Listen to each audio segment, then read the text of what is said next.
உங்கள் அபிமான எழுத்தாளர் ஜெயலட்சுமி கார்த்திக்கின் ஆடியோ நாவல் சேனல். ஒவ்வொரு அத்தியாயமும் கேட்டு லைக் பண்ணி கமெண்ட் பண்ணுங்க. மறக்காம சப்ஸ்கிரைப் பண்ணிடுங்க. அப்பதான் கதைகளோட அப்டேட் உங்களுக்கு நோட்டிபிகேஷன்ஸா கிடைக்கும். வைத்துள்ள காதலது வஞ்சியவள் நெஞ்சினிலே வைபோகம் கண்ட பின்னம் வாயார கோரிடாமல் வைரமாய் புதைத்துக் கொண்டு வலியோன் முன்னிலையில் வைராகியம் காட்டினலே வனிதையும் வாடினலே. ஸ்ரீ. அத்தியாயம் 29. சுபா தன் கணவனோடும் மாமியாரோடும் காரை விட்டு இறங்கி நிற்க அவளை யாரென்றே தெரியாத தீபன் அந்நிய பார்வையை செலுத்திவிட்டு திரும்ப அவளது புது மஞ்சள் தாலியும் இத்தனை நாட்கள் மாமியார் கணவர் கவனிப்பில் பூரித்திருந்த முகமும் என்னதான் மன்னிப்பை யாசிக்கும் வெளிகளாக இருந்தாலும் அதில் தெரிந்த நிறைவும் தன்யாவின் கண்களில் பட்டு மகிழ்ச்சியை ஏற்படுத்தியது. அக்கா என்ற ஆசையாய் முன்னே சென்ற அவளை சட்டென்று பற்றி நிறுத்தினார் மேகநாதன்.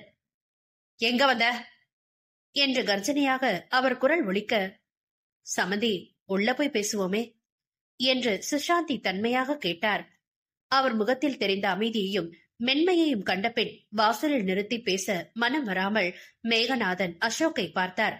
அவர் வீடாயிற்றே.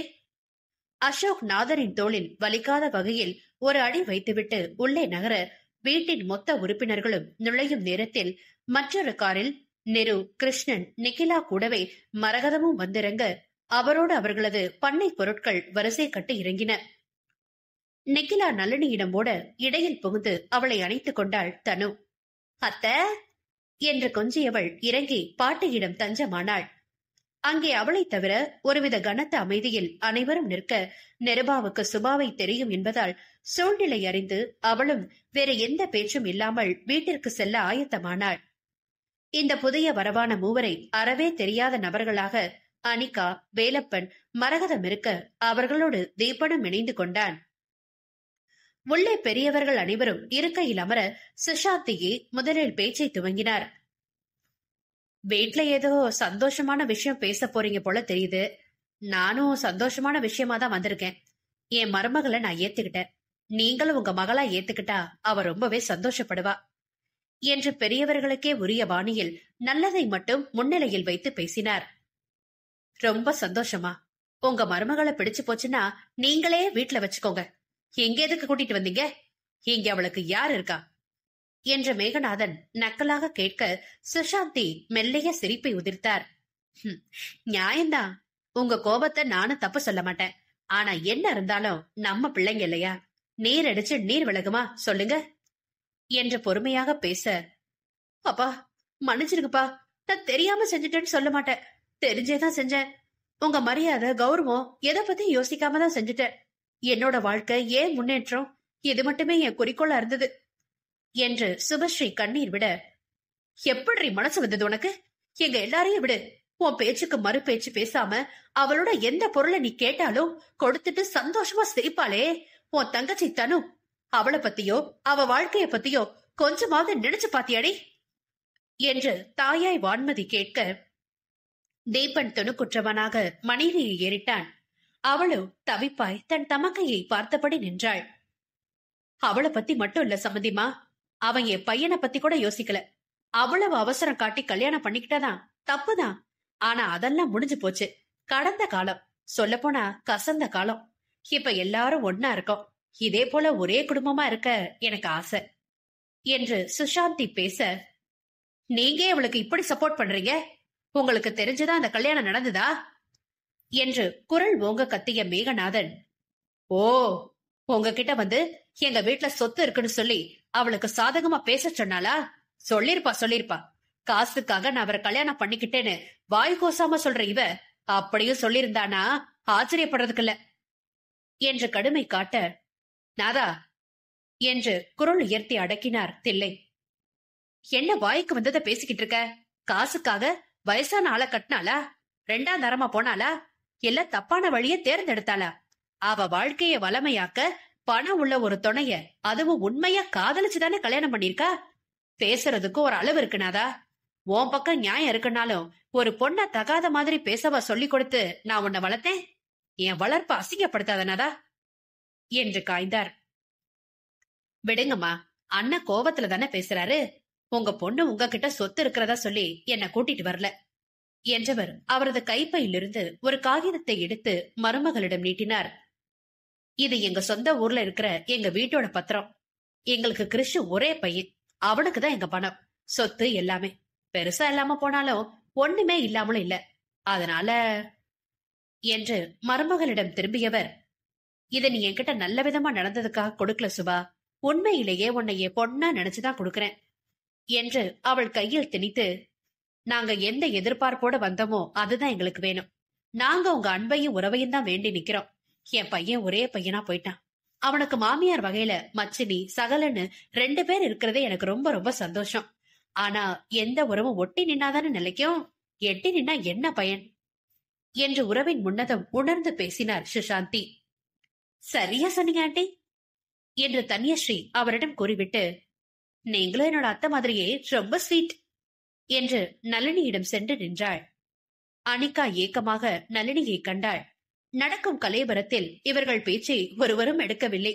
வேலப்பனுக்கு எதுவும் புரியவில்லை என்றாலும் தான் சம்மதம் வைத்துக் கொள்ள போகும் இடத்தின் சம்பந்தக்காரர் வீட்டு பிரச்சனை என்று புரிந்து ஏற்கனவே ரூபன் திருமணத்தை நிறுத்தி சென்றது தெரியுமாதலால் அமைதி காத்தார். ரூபன் அனிகா திருமணம் பேசத்தான் குடும்ப சகிதம் இந்த சந்திப்பு.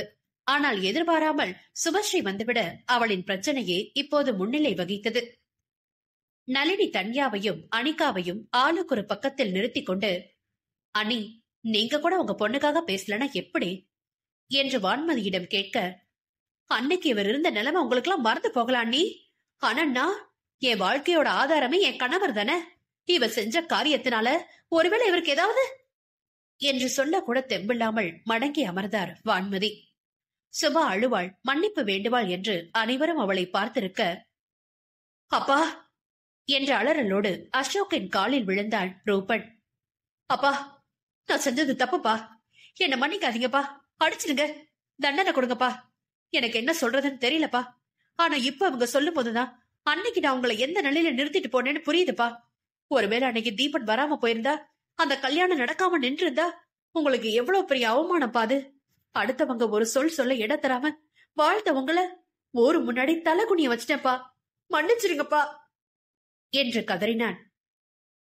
அவனை கிருஷ்ணன் வந்து எழுப்பி நிறுத்தினார். அசோக் சற்றும் இலகாத முகத்துடன், தண்டனை தானே, கண்டிப்பா உண்டு. உன்னை பாராட்டி சீராட்ட ஒண்ணு வர சொல்லல. நானும் என் நண்பர் வேலுமோ ஒரு முடிவு எடுத்திருக்கோம். அத சொல்லத்தான் கூப்பிட்டோம்.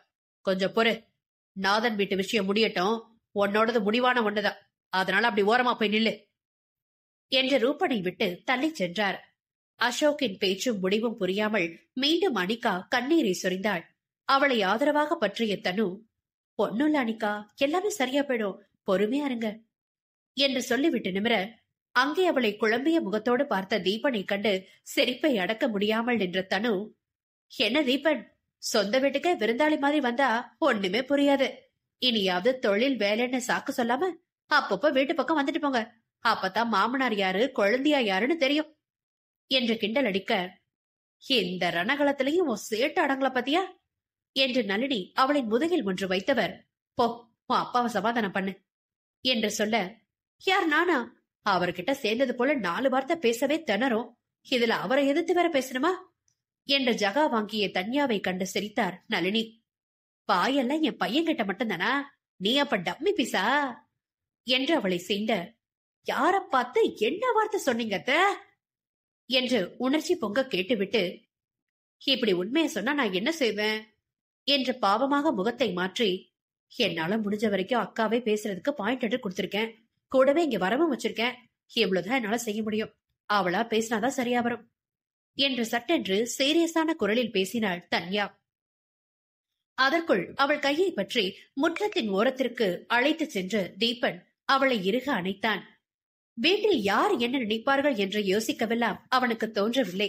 அவன் கண்களில் கண்ணீர் பெருகி தன்யாவின் தோளை தொட அவளோ, ராஜா, என்னது, அழுகிறீங்களா, எதுக்கு என்று அவனை தன்னை நோக்கி முன்னே தள்ள அவனோ அணைப்பை இருக்கியபடி, நீ அண்ணனுக்கு பார்த்த பொண்ணு இல்லையா என்று தன் நெடுநாள் சந்தேகத்தை கேட்க, இல்லை என்பதாக தலையசைத்து மறுத்த தனு, நானும் உங்களை அப்படிதான் நினைச்சேன். ஆனா போன தடவை சென்னை வந்தப்போதான் தெரியும் என் அக்காவுக்கு பார்த்தது அத்தான தானு என்று அவள் அவன் தோள் சாய, அப்புறம் ஏட்டு என்கிட்ட சொல்லல என்று அவளை பற்றி உலுக்கினான் தீபன். என்னன்னு சொல்லுவ ராஜா, நீங்க என் கணவர் மட்டும்தான். என்னோட அக்காவுக்கு நிச்சயான மாப்பிள்ளை இல்லைன்னு தெரிஞ்சதும் வானத்துக்கு பூமிக்கு குதிச்ச என் மனசோட சந்தோஷமோ அதுக்கு மட்டும்தான் புரியும் என்று அவளும் கண்ணீர் விட, பிளீஸ் டி அல்லாத, உன்னை நான் ரொம்பவே அழ வச்சிட்டேன் என்று தீபன் மீண்டும் அணைக்க, ஷோ விடுங்க ராஜா, எல்லாரும் இருக்காங்க என்று தள்ளிக்கொள்ள அவள் முயல, அட போ சொல்லி அவங்கள, இப்பதான் என் மனசு நிம்மதியா இருக்கு. எங்கே உன் மனசுல என் அண்ணனோட எண்ணங்கள் இருக்குமோ, எப்படி நீ வாழ்க்கை இருக்குமோன்னு பயந்து பல நாள் நான் தூங்காம இருந்திருக்கேன். இப்படியே உன்னை கட்டிக்கிட்டே நின்றுட்டு இருப்பேன், விடவே மாட்டேன் என்று தீபன் வெளிமூடி அவளை மார்போடு அணைத்து பேசிக் கொண்டிருந்தான். தாராளமா இருக்கலாம் தான், ஆனா பாருடா தம்பு, உன் அண்ணனுக்கு கல்யாணம் நிச்சயம் பண்ண போறாங்க. ஆனா நீ இப்படி ரொமான்ஸ் பண்ணிட்டு இருந்தா நல்லாவா இருக்கும் என்று நிரு அவன் தோளில் சாய்ந்து கொண்டு காதருகில் பேச, தனு வெட்கம் கொண்டவளாக தீபனின் பிடியில் இருந்து தப்பி வேட்டினரோடு இணைந்தாள். நிரு தீபனின் கரம் பற்றி, உன் மனசுல இவ்வளவு குழப்பம் வரும்போது என்கிட்ட ஒரு வார்த்தை பேசணும்னு தோணலையா தம்பு என்று வருத்தம் கொண்டாள். என் மனைவி அவளோட கடந்த காலம் இதெல்லாம் எங்களோட தனிப்பட்ட விஷயமா பார்த்தேக்கா. அதனாலதான் உன்கிட்ட உங்க யார்கிட்டையும் நான் அதை பத்தி பேசவே இல்லை. அவன் ஏன் பொறுப்புன்னு தான் அவளுக்கு எல்லாமே செஞ்சேன் என்று தீபன் சொல்ல, அடே அவன் ஓ பொறுப்புன்னு தான் எல்லாமே செஞ்சியா என்று கேட்டதும் வெட்கம் கொண்டவனாக, என் பொண்டாட்டிக்கிட்டதான் முதல்ல சொல்லுவேன் போக்கா என்று தீபனும் காலுக்கு சென்றான். சுபா கண்ணீரில் கரைய தீபன் முன்னால் வந்து மேகநாதனிடம், அவங்கதான் தப்பு பண்ணிட்டேன்னு சொல்லி மன்னிப்பு கேக்குறாங்க தானே, மன்னிச்சா என்ன மாமா, எனக்காக பிளீஸ். இதே எங்க அப்பா ரூபனோட தப்ப மன்னிச்சு அவனுக்கு பிடிச்ச பொண்ணை கல்யாணம் பண்ணி வைக்க போறாங்கல்ல, 2 பேர் பண்ணதும் ஒண்ணுதானே, அவனுக்கு மட்டும் சலுகை இவங்களுக்கு மட்டும் தண்டனையா என்று நியாயம் பேசினான். அப்படி சொல்லுங்க தம்பி என்று தில்லை தீபனுக்கு எசப்பாட்டு பாட மேகநாதனின் முறைப்பை வாங்கி கட்டி கொண்டார்.